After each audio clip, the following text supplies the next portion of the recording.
The oceans are hiding something. There's something down there, under the depths or hidden out on secluded islands. Strange artifacts wash up on the shore, and the people who find them end up changed in a way that's difficult to understand. Whole cities end up driven mad, whole civilizations are reduced to rubble and snow and wind as their last few surviving occupants flee from the effects of these bizarre objects. These are the Blackstone Pillars. We knew nothing about them other than what they do to people. But that's not the case anymore.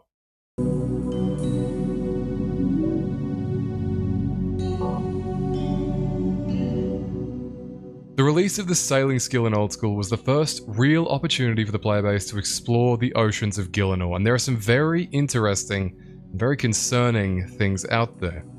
Sailors salvaging from wreckages find odd relics with writing on them hinting at something sinister going on in the water. And something, unfortunately, quite familiar. We've known about a lot of this for quite some time. If you haven't seen my previous video on the Blackstone Pillars and their history with the Imcando dwarves and the ancient city of Lasar, I would recommend it. But regardless, we will press on because there are answers of a kind out there, but also a whole lot more new questions. With the release of sailing, a whole shitload of islands were added to populate the previously empty water. There's a lot of variety in these islands, from entire land masses with the Great Conch housing an entire society and dozens of little points of interest, to much more low-key places like Dognose Island or the Crown Jewel.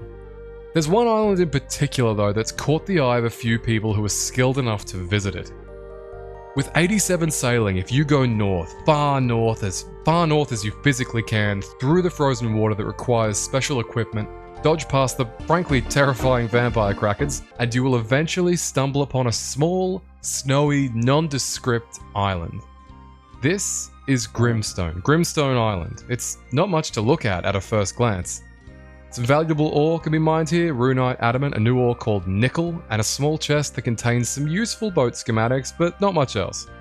Except, of course, for the entrance to a cave. And in contrast to its exterior, what is inside that cave is very interesting.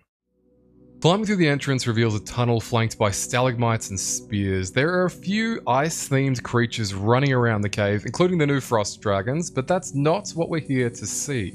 If you continue down the tunnel, you will eventually come across an interesting looking furnace. 4 large columns, some skeletons, and a stone.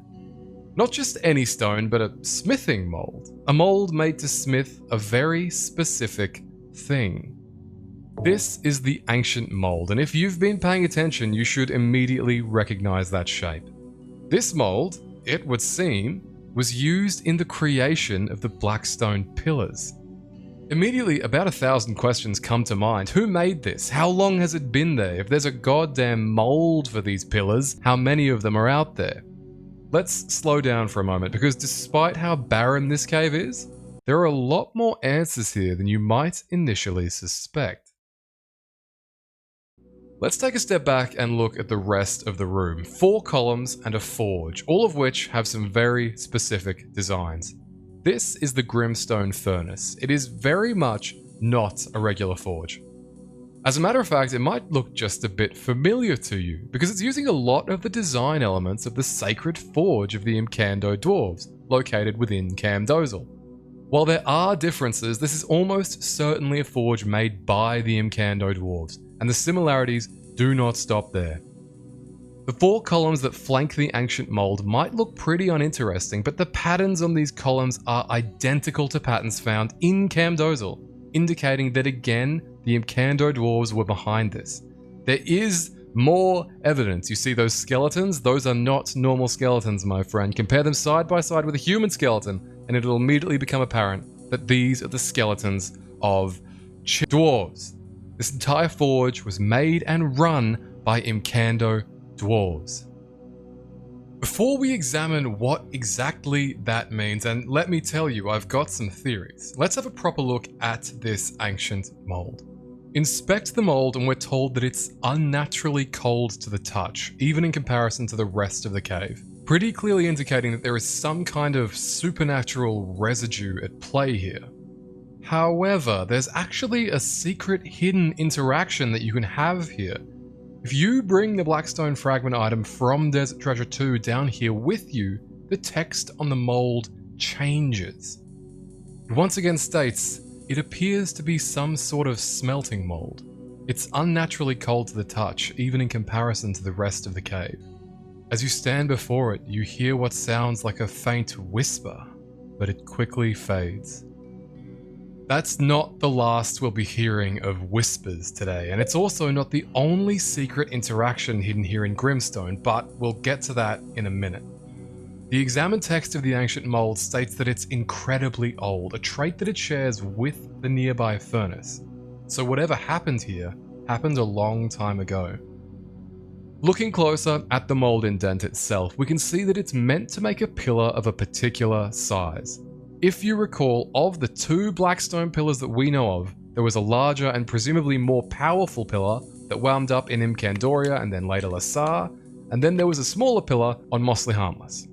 And this mold is a perfect fit for the smaller Blackstone pillar. You can even line them up, and accounting for the portion of the pillar buried in the ground, it's clear that this mold was meant to make this pillar, or at least an identical copy.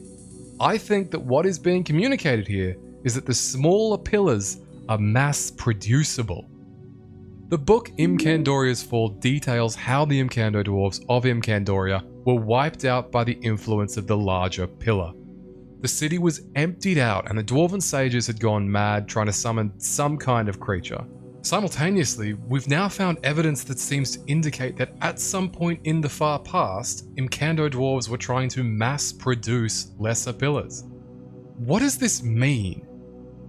Here is my theory. Firstly, based on how different the effects of the 2 pillars are, I think it's a safe bet to assume that the larger pillar is much more powerful than the smaller one. Let's call them the greater and lesser pillars respectively. We've seen that the greater pillar is capable of essentially mind controlling large groups of people who are exposed to it.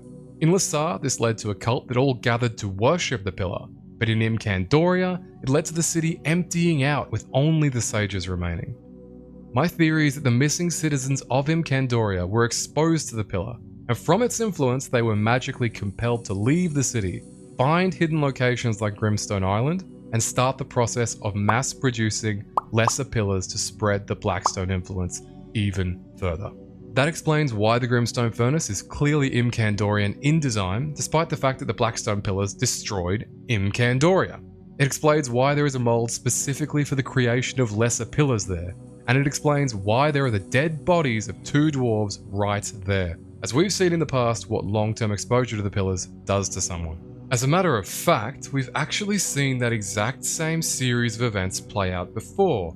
In Desert Treasure 2, we're told about some of the dwarves of Imcandoria who remained under the control of the pillar long after leaving the city. They're the ones who brought the pillar to Lasar in the first place and ended up dying from the effects of that pillar. So I don't think it's much of a stretch to say that it might have happened again at Grimstone.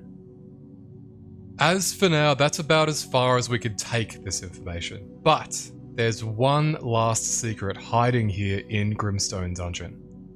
The Ring of Shadows and the Ring of Visibility allow you to peer into something known as the Shadow Realm. We don't really know exactly what the Shadow Realm is, but it seems to be an additional layer of reality that exists on top of our reality. We know that the Blackstone Pillars have a very strong connection to the Shadow Realm, to the extent that you could actually visit the Shadow Realm while in the area of influence of Lasar's Greater Blackstone Pillar. If you equip your Ring of Shadows while in the Grimstone Furnace, you'll see nothing at first. But if you linger, you'll notice them. Every now and then, hands coming out of the water, grasping at the air before being dragged back down below the surface. They're very much not human hands, they only have 4 fingers. Maybe they were human once, but now, who knows? But that's not quite all. If you go back to Lasar, down into the Church of the Silent Choir, and have a look at the walls, you'll notice something interesting. Drawings of 4-fingered hands with an eye in the middle. Like I said at the start of this video, there's something under the water. But Grimstone Island is only the tip of the iceberg.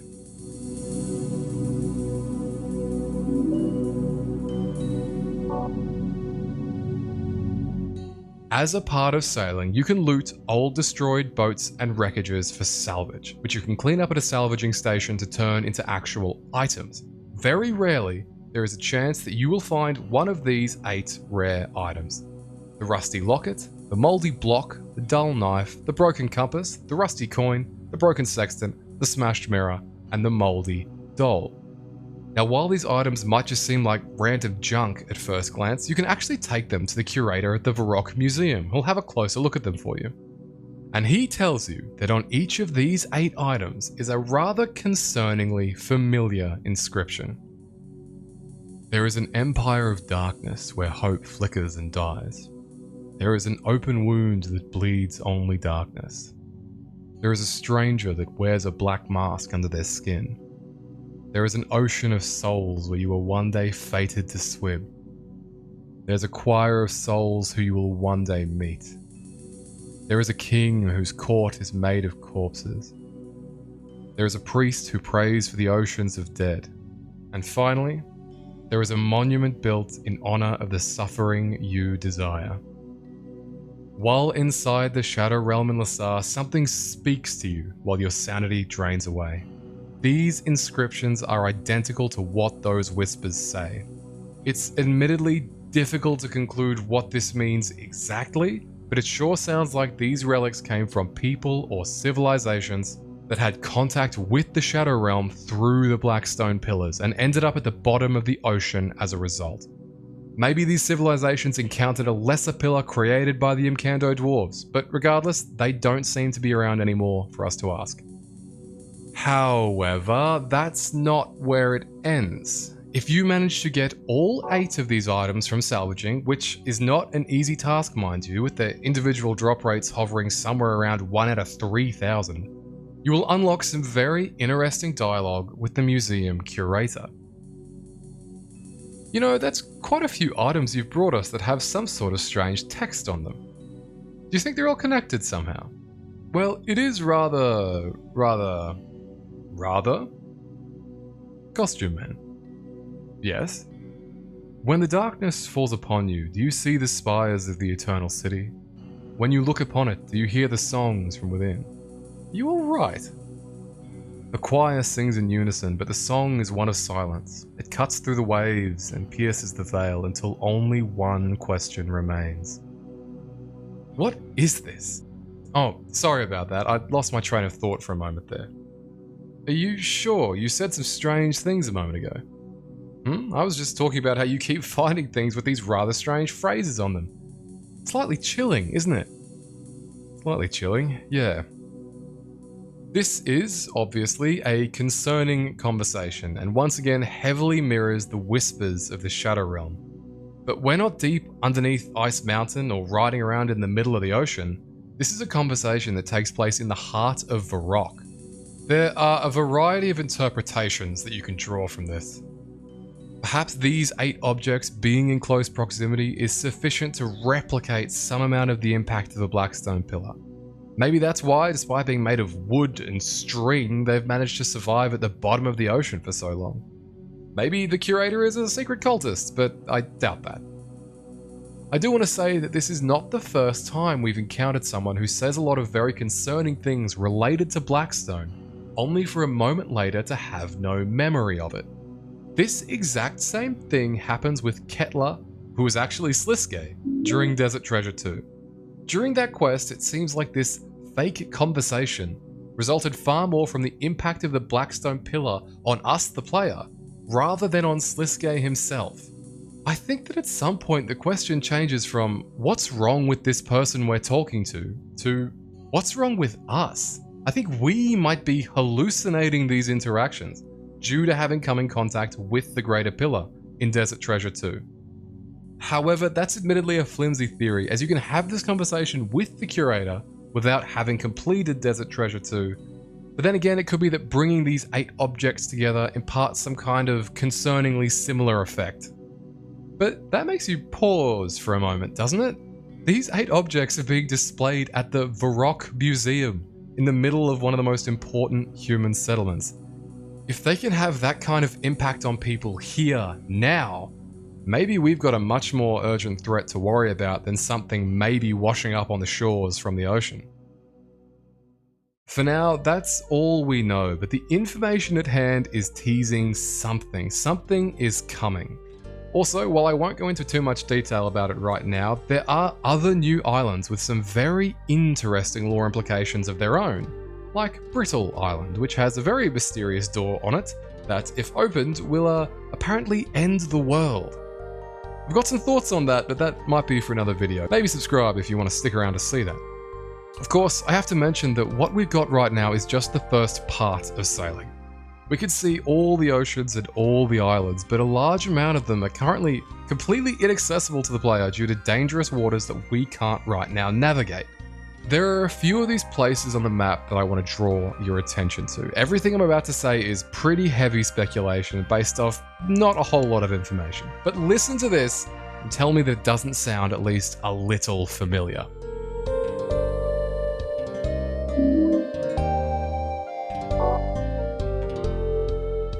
The Eastern Ocean is entirely unexplorable and yet contains several things of note. Right off the bat is Mostly Harmless itself. You might remember that I recently theorized that the Blackstone Pillar on Mostly Harmless washed ashore from somewhere one day and caused a variety of unique effects on the local populace. Being able to actually sail around and inspect the waters surrounding Mostly Harmless might lead to some interesting discoveries. But the main thing I want to mention is the entire bottom right-hand corner of the map being taken up by a cluster of islands called the Cursed Archipelago. The Cursed Archipelago is surrounded by waters whose name evoke a lot of the Blackstone imagery. Forbidden depths, tainted tides, shrieking waters, and I can't help but notice that the islands of the Cursed Archipelago seem to be covered in some kind of black rock. Black stone, even. But the most direct piece of evidence that links this to everything else we've talked about is the most visible part of the Cursed Archipelago. And that's the water itself. The Cursed Archipelago's water is specifically called profane water. And if you have a look at those visual effects in the profane water, you might notice that they look a little bit familiar. As a matter of fact, those are the exact same visual effects that you see inside the Shadow Realm in Lassar. It's almost like a localized version of the Shadow Realm existing on top of our reality. Or maybe the Shadow Realm's influence has grown so strong in this corner of the world that you no longer need a ring of visibility to see it. As much as I would love to get an actual look at the Cursed Archipelago itself, since it's so close to the safe waters around the Great Koch, putting aside the damage that the water deals to you, there's actually an invisible wall where you can't sail any further, just out of render distance of the closest island. I found this out by stocking my boat up with repair kits and suicidally sailing directly into it, only to have no actual luck. So for now, they will remain a mystery. Whew, okay, that was a lot. Let's sum up everything we've talked about here today.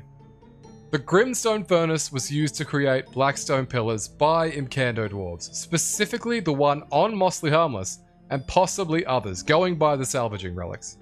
My theory is that it's the missing populace of Imcandoria that were behind this, and that there's possibly a whole lot more places like Grimstone Island, spread out across the water or maybe even underground.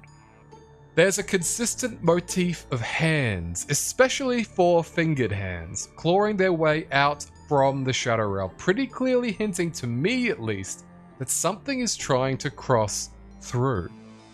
Next, the salvaging relics. These are being pulled up from the water and seem to have traces of the Shadow Realm on them. And bringing enough of them together seems to impart a small fragment of the hypnotic effect of the Shadow Realm or the pillars. I also want to take a quick moment to highlight the symbol on the rusty coins specifically. To my knowledge, we've never seen that symbol anywhere else. So I'd ask that you keep an eye out for anything in future updates that looks like this, because to me, this hints at an entirely extinct civilization, large enough to have its own system of currency, that possibly sank underwater from the effects of the pillars. Finally, we have the most obvious next direction for this storyline to go, and that's the Cursed Archipelago. Connections there aren't as solid as the rest, but the names of its oceans and the giant black stones that seem to comprise it, and the water having that visual effect of the Shadow Realm, well, there's definitely something going on there, and I think we'll be sailing out there and finding out what that is decently soon. To me, at least, the Cursed Archipelago is absolutely the next step in this mystery. Now, unfortunately, I can't give you any kind of nice, grand, conclusive theory that ties all this new information together right this second, as what we're working with here is clearly meant to be teasing something coming in the future. But I hope I was able to at least highlight what's going on in the waters of RuneScape just a little bit more for you. If you enjoyed what I've had to talk about, consider subscribing, because there'll be more coming eventually.